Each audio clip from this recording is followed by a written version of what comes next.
Pascal Gagné, accusé de meurtre au deuxième degré à l'endroit de son colocataire Pierre Thibault, un homme de 73 ans, était de retour devant la cour mardi.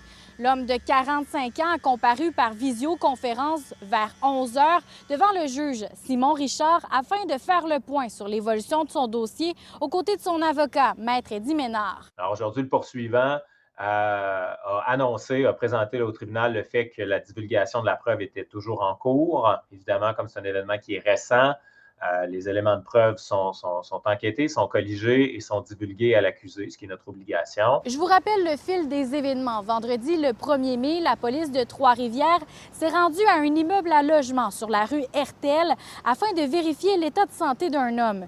Une fois sur place, ils ont fait la découverte du corps sans vie du septuagénaire.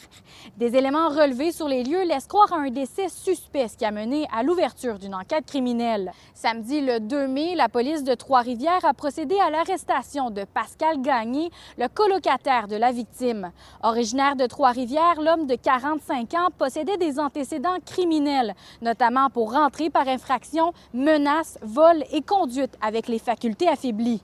Il a comparu pour la première fois samedi par téléphone et a été formellement accusé de meurtre au deuxième degré. Par le code criminel, la détention d'un accusé de meurtre est obligatoire. Donc, si l'accusé veut reprendre sa liberté, ça sera à lui d'en faire spécifiquement la demande et à démontrer qu'il peut reprendre sa liberté là, en raison de certains critères. Donc, à ce stade-ci, il demeure détenu pour la suite des procédures et la prochaine étape sera de savoir s'il veut, oui ou non, une enquête préliminaire avant son procès devant jury. La poursuite a demandé l'émission d'une ordonnance interdisant à Pascal Gagné de communiquer, entre autres, avec les membres de la famille de la victime. Il est possible, par le code criminel, d'interdire à des personnes détenues de communiquer avec certaines personnes.